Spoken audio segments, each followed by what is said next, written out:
Don't blink, it's your boy Yink. Welcome to our show. I'm just doing well because I'm having a wonderful day on this glorious 6th of October 2025. Just a quick video that I want to do. And it's the first thought on the Ed Gibb Monster series that came out on Netflix about 3 days ago. So, as I mentioned, I want to do the review of the series. So, we started our review of the series. I gotta say, it's really, really, really good. So, why is Ed Gibb such a good story? By the way, please peep the nice sunsets. It is beautiful.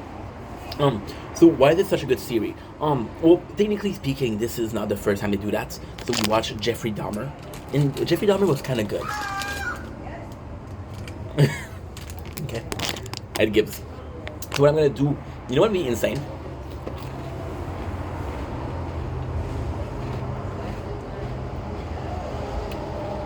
Sorry. So good. So addictive. So, what I should have done is did a review. However, Jeffrey Dahmer came out like 2 years ago. So, I was making the content today.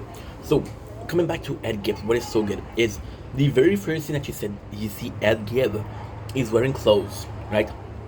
And which is kind of nuts. Is you would see this and again, I'm not king shaming, I'm not judging, but you see him wearing underwear, woman underwear. He's choking himself and he's masturbating.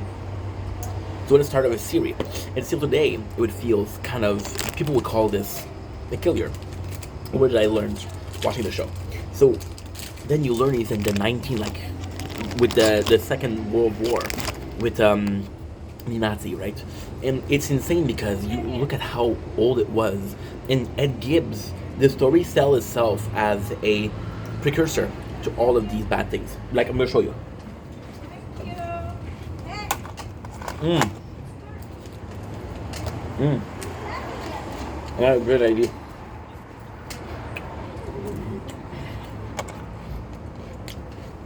I'm gonna read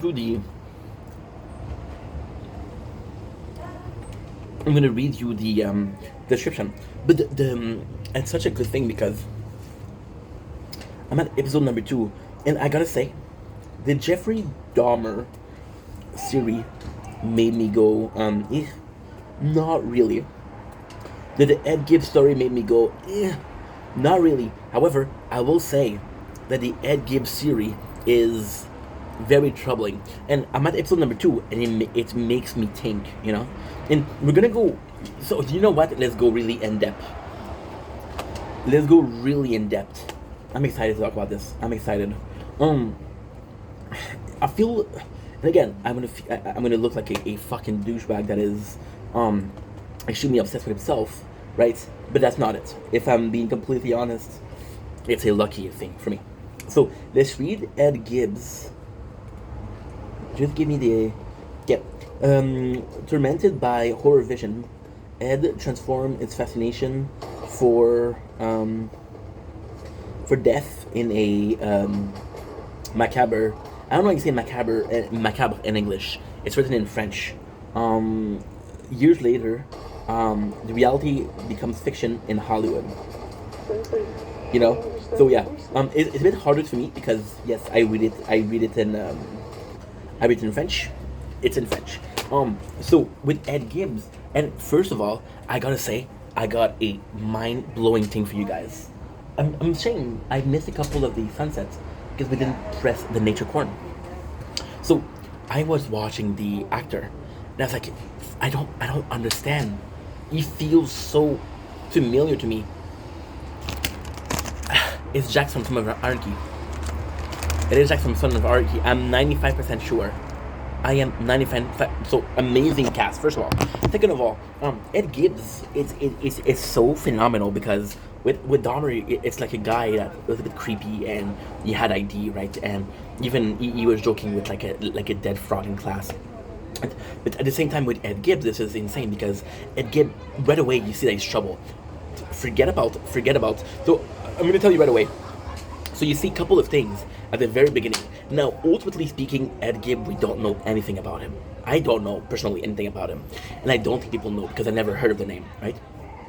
what it was, I didn't even hear of the names. That's why I didn't want to watch it, because technically speaking, it would have been a great start to Spooktober 2025.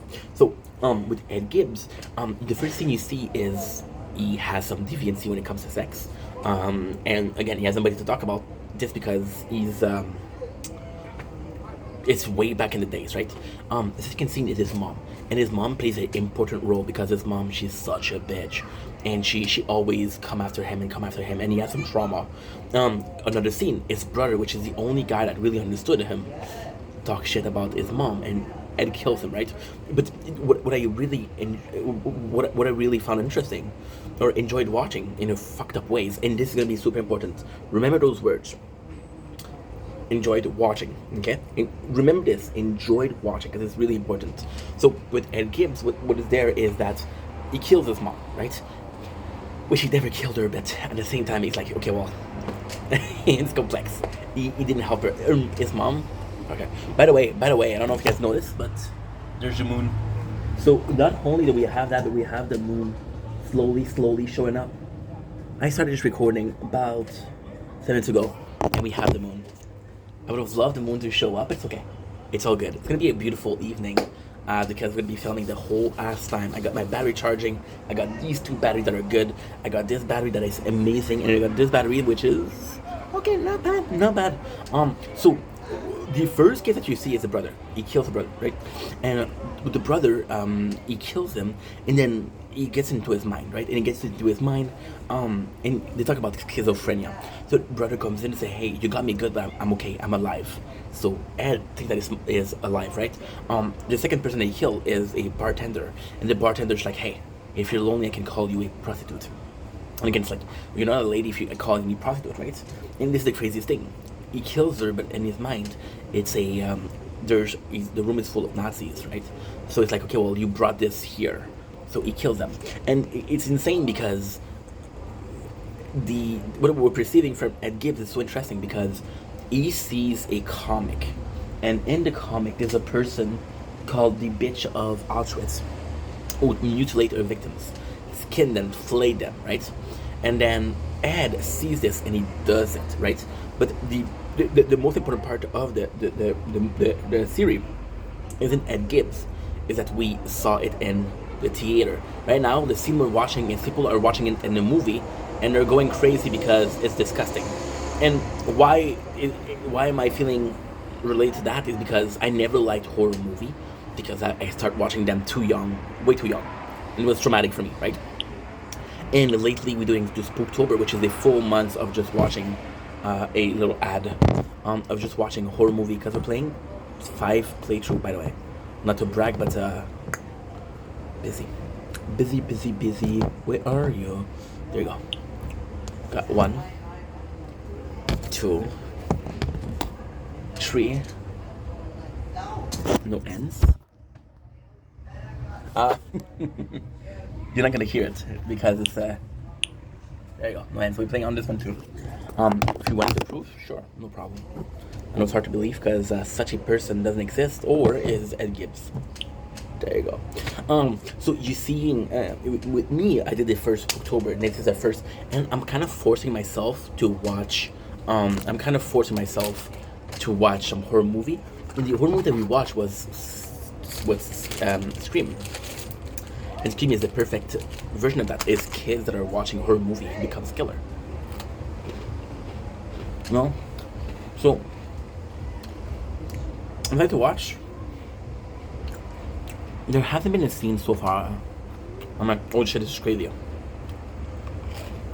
But for sure, it'll be something to watch for sure.